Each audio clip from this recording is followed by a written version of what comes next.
encore du travail, puisque Thomas, vous l'avez suivi certainement pendant sa mission, a participé, était membre du jury, président du jury, du concours de nouvelles. Faites voyager vos histoires dans l'espace. C'est ça le titre. Et tu viens nous rejoindre, Charles Hautement, le directeur délégué, ou le délégué général, ça doit être ça ton titre, Charles, du Labo des Histoires. Voilà, Charles. Alors, je vais appeler Hervé de Saint-Exupéry également, Fondation Antoine de Saint-Exupéry pour la jeunesse. Claudie, qui était membre du jury, viens nous rejoindre, Claudie. Bertrand Picard. Bertrand, je l'ai aperçu tout à l'heure. Voilà, Bertrand Picard, très bien. Venez nous rejoindre, Bertrand, membre du jury. Tu vas nous décrire un peu, donc Charles, le programme. Alors, je ne sais pas quand tu veux les appeler, on les appelle maintenant? Allez, les lauréats, venez sur scène avec nous tout de suite. Voilà. Donc, vous avez suivi ce concours. Donc, Charles, tu nous en fais un petit point. Oui. Alors, on a 2 lauréates qui ont mis des tenues spatiales, si je puis dire. Donc, Selena et Manon, je vais vous demander de venir à mes côtés, puis les autres lauréats, venez derrière moi. Merci beaucoup. En effet, Thomas, quelques semaines avant de partir, a décrit le contenu de sa valise, qui était donc composée, comme on a pu voir, d'une météorite de Mars, mais également des œuvres complètes d'Antoine de Saint-Exupéry. Et avec Nicolas Delsalle, le secrétaire général de la Fondation Antoine de Saint-Exupéry, et tous ceux qui soutiennent le travail formidable qui a été fait par Antoine de Saint-Exupéry. On a eu cette proposition un peu inattendue qui rejoint cette question de l'art et de l'espace, qui était de dire, Thomas, est-ce que vous pourriez, depuis la station spatiale, lancer le premier concours d'écriture depuis l'espace? Alors je pense qu'on a une petite vidéo qui nous rappellera ce souvenir.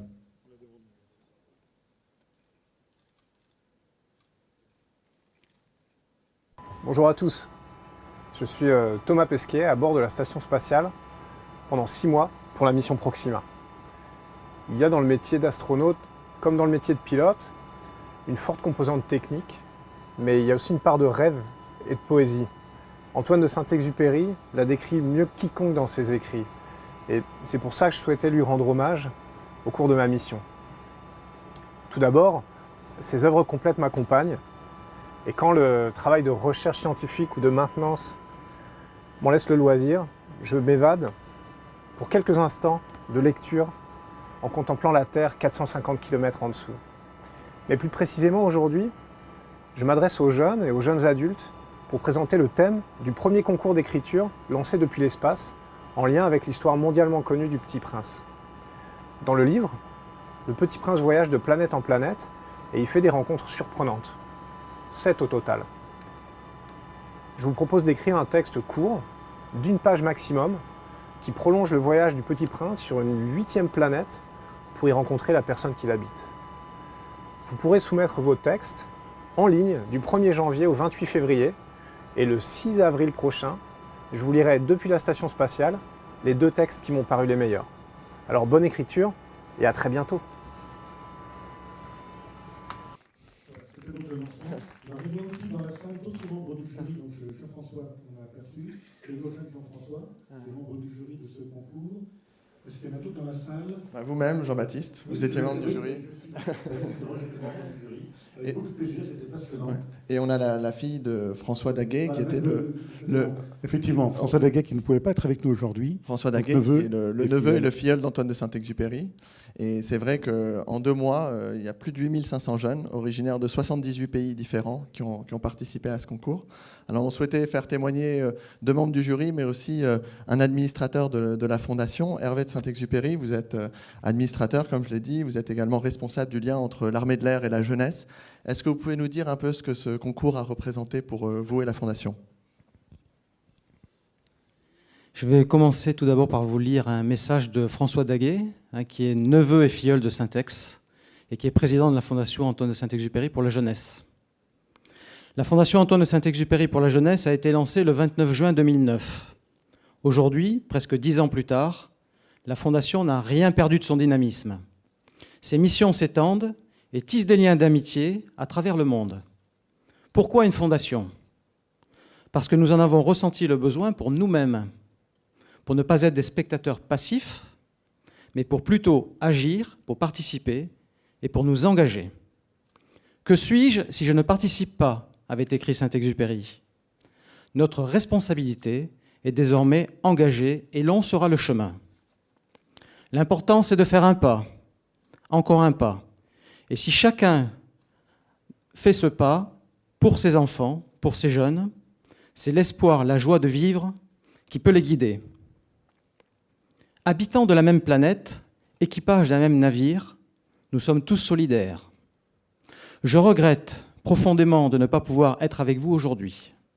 Chers lauréats, recevez mes félicitations et toutes mes amitiés. François Daguet. Notre fondation a donc l'immense honneur de porter l'héritage de Syntex. Son but est de connecter la jeunesse à l'éducation, à la culture et à la citoyenneté, et ce par des actions concrètes en France, en Europe et dans le monde entier.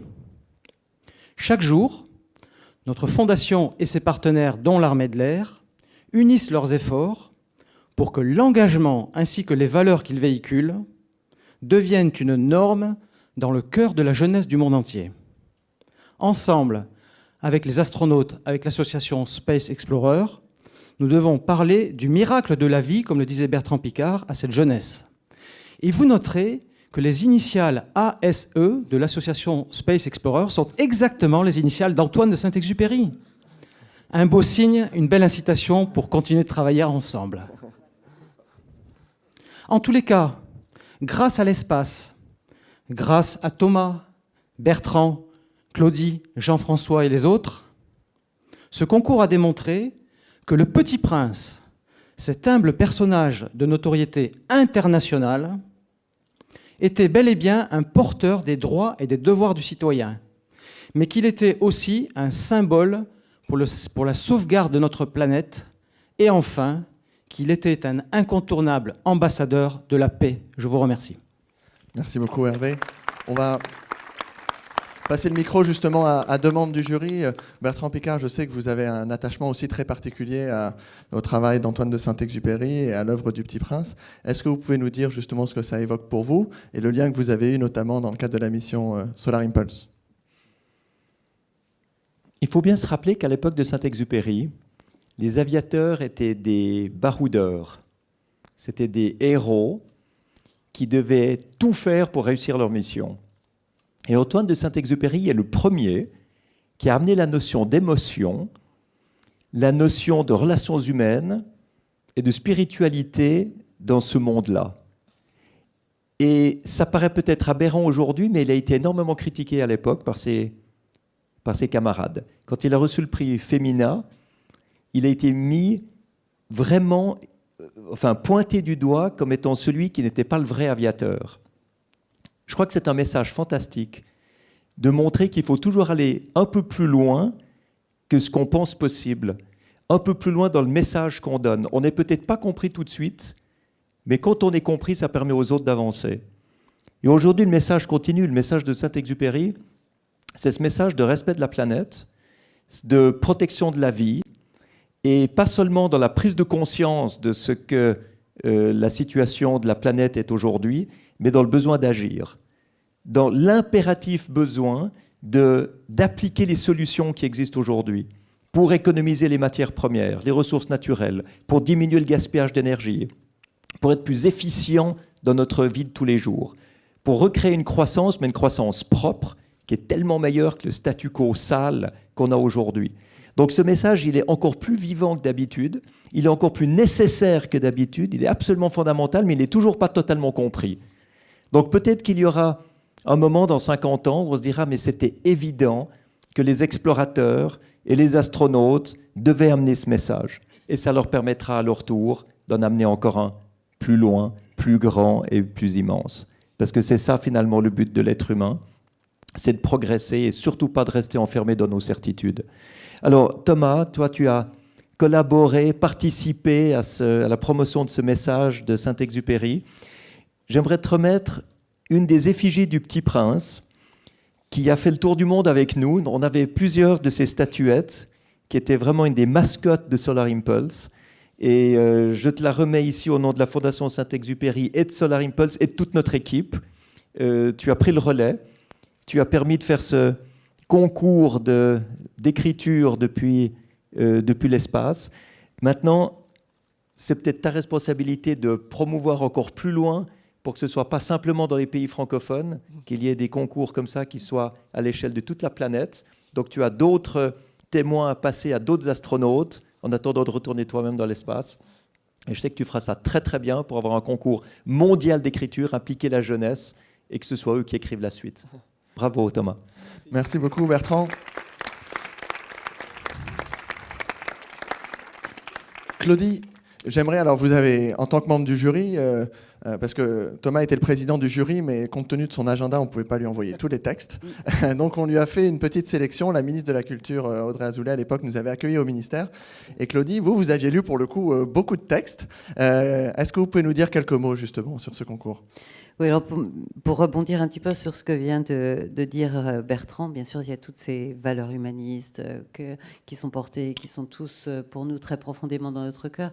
Et je dirais la partie de l'imagination, de l'imaginaire, ouvrir des portes. Et c'est vrai que Le Petit Prince, c'est quand même, voilà, pour tous à lire à tout âge. Et cette belle idée de penser, d'imaginer une 8e planète, en laissant toute liberté. Je trouve ça, c'était vraiment une idée formidable. Et on a parlé de la francophonie. C'est bien parce qu'on est sorti de notre territoire purement français. Alors, vous nous avez fait l'amabilité, cher Charles, avec le Labo des Histoires et vos équipes, de nous sélectionner déjà 50 nouvelles. On a lu ces 50 nouvelles. On a passé un merveilleux moment au ministère de la Culture à lire, à discuter, à argumenter pourquoi tel ou tel. C'est de l'émotion, il y a vraiment des choses merveilleuses. J'espère qu'on va pouvoir en entendre un tout petit peu. Mais vous en aviez combien au départ ? On avait reçu 8500 textes. Voilà, 8500 textes, non, de 78 par la francophonie pays. de 78 pays. C'était extraordinaire. Et ces 50 textes derniers qu'on a lus tranquillement, ils étaient pour certains optimistes, ouverts, et puis pour d'autres avec une telle maturité. Ce sont des jeunes. Quels étaient les âges ? C'était entre 5 et 25 ans. Voilà, 25 ans. Mais on est le plus jeune. Alors le plus jeune justement avait 5 ans et la plus jeune des lauréates a 10 ans. Voilà, vous allez vraiment trouver dans ce livre des histoires absolument extraordinaires, vraiment beaucoup d'émotions. Ça a été des moments magiques tels que Saint-Exupéry sait nous les faire partager. Et on est très, très heureux que ça soit passé comme ça.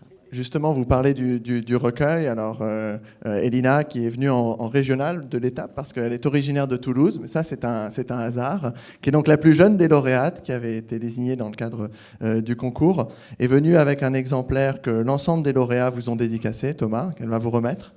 Les éditions Gallimard, qui sont les éditions historiques de l'œuvre d'Antoine de Saint-Exupéry, ont accepté d'éditer ces 50 textes qui avaient été soumis au jury. C'est un livre qui sera mis également en ligne et donc accessible à tous. Notre objectif, c'est la promotion de ces textes le plus largement possible. Alors j'ai à côté de moi Manon qui avait envoyé son texte depuis l'Australie où elle était en train d'étudier l'astrophysique et Selena qui est venue spécialement de Buenos Aires pour cette conférence de presse. Elles vont nous lire 2 petits extraits de leur texte. Mon texte parle d'une lectrice que le Petit Prince rencontre. Et cette lectrice lui offre un livre qui parle de jardinage pour l'aider à s'occuper de sa fleur. Votre livre explique-t-il comment lui parler ? Les chansons qu'il faut lui chanter quand elle est triste ? Si elle aime la couleur de la lune ? Si elle apprécierait qu'on lui dise des poèmes avant d'aller dormir ? Votre livre explique-t-il comment aimer sa rose ? Le Petit Prince baissa les yeux. La lectrice haussa les épaules d'un air condescendant. On n'aime pas une rose, enfin, c'est une fleur. On la coupe et on l'offre à une princesse. N'as-tu jamais lu de romans de chevalerie ? Les fleurs ne sont pas comme nous, ce sont des plantes. Elles n'ont pas de sentiments. Les yeux du Petit Prince se remplirent de larmes et de rage. Vous avez peut-être beaucoup lu, mais si vous ne connaissez pas l'amour d'une rose, alors vous ne connaissez rien du tout. Moi, j'ai l'amour d'une rose et je n'ai besoin de connaître rien d'autre. Il se dépêcha de quitter cette planète insensée. Merci beaucoup. Alors Selena, toi, c'est la rencontre du Petit Prince avec une aiguilleuse d'étoiles filantes. Impressionné, le Petit Prince demanda « À quoi cela te sert-il ?»« À rien. C'est pour les terriens que je le fais. Ça leur fait du bien de voir mes étoiles. Cela les fait rêver et leur donne espoir quelquefois. Pourquoi donc ? Lorsqu'ils voient une étoile filante, ils font un vœu. Alors, la nuit, ils guettent, espérant en voir une. Mais ces imbéciles ont créé des tas de villes. Tu sais ce que cela engendre? Ça pollue. Et avec la pollution, comment veux-tu qu'ils voient mes étoiles? Ils arrivent même à les confondre avec des avions.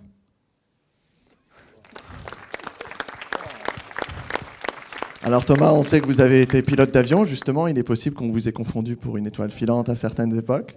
On aimerait avoir un peu votre sentiment sur ce concours, c'est vous qui l'avez lancé. Le 12 avril, vous avez lu 2 textes depuis la Station Spatiale Internationale, c'était une façon de célébrer le Yuri's Day. Comment est-ce que vous avez vécu cette expérience? Mais moi, j'étais extrêmement heureux de participer à ça. Comme je l'ai dit, il y a un côté très technique, très scientifique dans ce qu'on fait. Évidemment, pour aller dans l'espace, il y a énormément de travail, de préparation, de réalisation du vol. Mais je pense que ce n'est pas tout et que ça ne fait pas tout et que si l'espace fascine, c'est aussi parce qu'il y a une part de rêve qu'on n'explique pas, mais dont on n'a vraiment pas vu le bout. On le voit pour plein de raisons. On le voit aussi parce qu'il y a de plus en plus de films qui reparlent de l'espace, parce qu'il y a eu un engouement autour de la conquête spatiale. Donc moi, je trouvais ça important pour ma mission, de ne pas uniquement avoir un discours scientifique et technique, mais d'entrouvrir un peu la porte au rêve dans la mesure du possible. Donc moi, ça me faisait vraiment plaisir d'accueillir à bord de la station spatiale ces textes pour dire, regardez, on se veut un peu pompeusement les ambassadeurs de la Terre dans l'espace. On ne peut pas être ambassadeur juste de la partie technique, juste de la partie scientifique. Il faut représenter tout le monde et il faut emmener avec soi aussi ce que l'humain a en lui, de rêve, d'évasion, de poésie. Donc moi, c'était ma petite part de poésie à bord de la station spatiale. J'espère que ça va continuer, comme vous l'avez dit, que d'autres après moi vont laisser aussi la place à la poésie à bord de la station spatiale.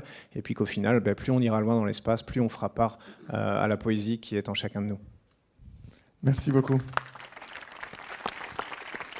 Voilà, merci à vous. Un petit mot pour rappeler que cette histoire de l'aéropostale, elle a pris cœur à Toulouse, à Montaudran, et qu'à la fin de l'année prochaine, la métropole est en train de préparer l'ouverture d'un site, d'un espace mémoire autour de l'histoire des lignes de TECOR aéropostales, qui a été confié d'ailleurs, l'exploitation, à l'équipe de la Cité d'Espace, puisqu'on va retrouver, et tu l'as très bien dit aussi Thomas, ce lien, et vous l'avez dit Bertrand Piccard, ce lien entre les explorateurs, ces hommes presque insensés en fait, qui vont au-delà de leurs limites.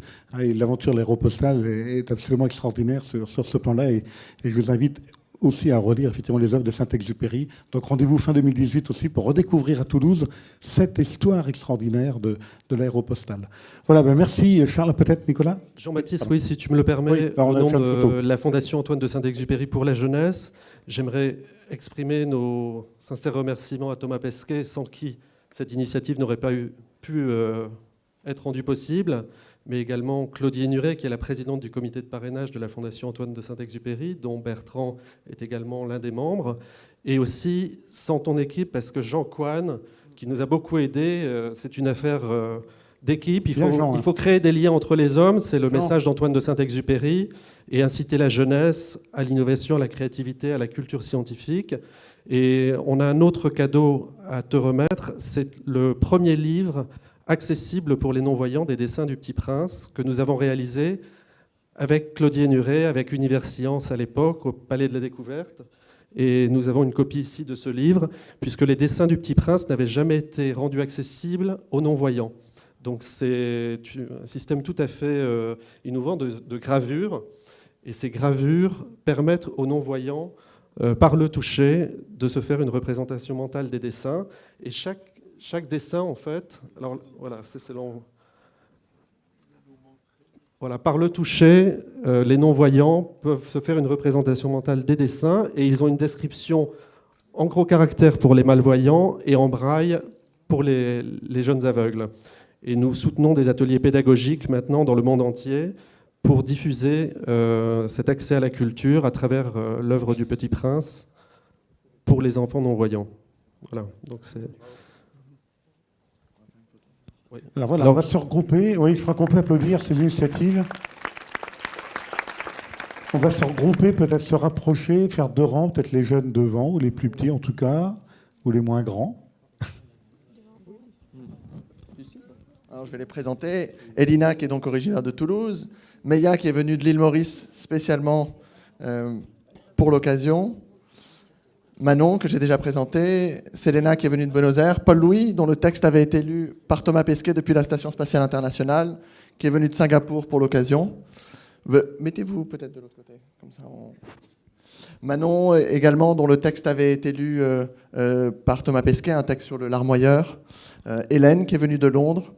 Ilona de Paris, Diego et Antoine. Voilà, c'est les 10 lauréats de ce premier concours. Et comme Thomas l'a dit, on espère qu'il y en aura d'autres dans le futur.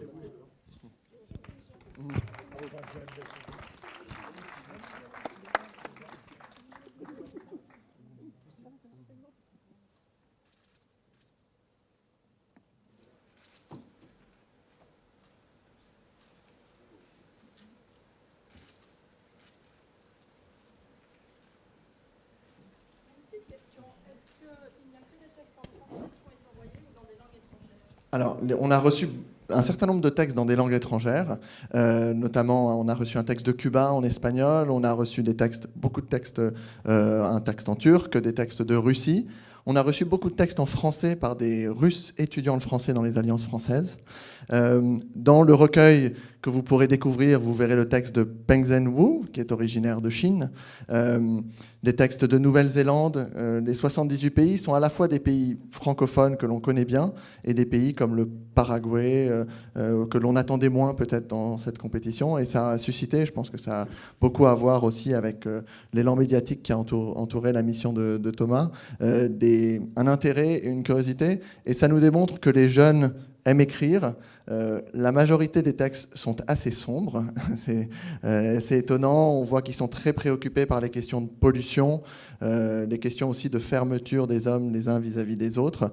Mais on a aussi des textes assez lumineux, pleins d'espoir. Et donc, je vous invite vraiment à lire les textes. Vous verrez une magnifique vue sur ce que c'est que la jeunesse et comment est-ce qu'elle perçoit à la fois notre planète et l'univers. 78 pays différents, oui. 8500 textes, beaucoup de textes collectifs aussi. Alors, nous avons retenu sur les 8500 que les textes de personnes de moins de 25 ans. On a aussi des maisons de retraite qui ont fait participer leurs bénéficiaires. Notre association, le Labo des Histoires, fait la promotion de l'écriture pour les enfants, les adolescents et les jeunes adultes. Donc, ces textes n'étaient pas éligibles, mais on est heureux de voir qu'un astronaute qui part dans l'espace, ça fait rêver tout le monde, je dirais de 7 à 77 ans, mais bien au-delà. Et l'idée de pouvoir écrire, je pense que pour beaucoup, c'était une façon de pouvoir peut-être communiquer avec Thomas Pesquet, et ça a suscité beaucoup d'engouement. Et on fait l'espoir peut-être de pouvoir publier tous les textes, de les mettre en ligne pour que les gens puissent découvrir. L'idée n'est pas de dire que les 50 sont les seuls à être lus, mais on voulait faire un recueil et pouvoir le remettre ici aujourd'hui. Voilà, merci à vous tous et à vous toutes. Un grand bravo au labo là, des histoires d'avoir organisé ça. On a été très contents aussi d'être associés à ça et à la fondation avec laquelle on est en étroit partenariat. Voilà, écoutez, bonne fin de matinée, bien avancée déjà. Et on se retrouve, Philippe, c'est 14h30 pour la première session, donc avec Bertrand Piccard, qui est notre speaker, qui va nous introduire le thème du congrès. Merci à vous.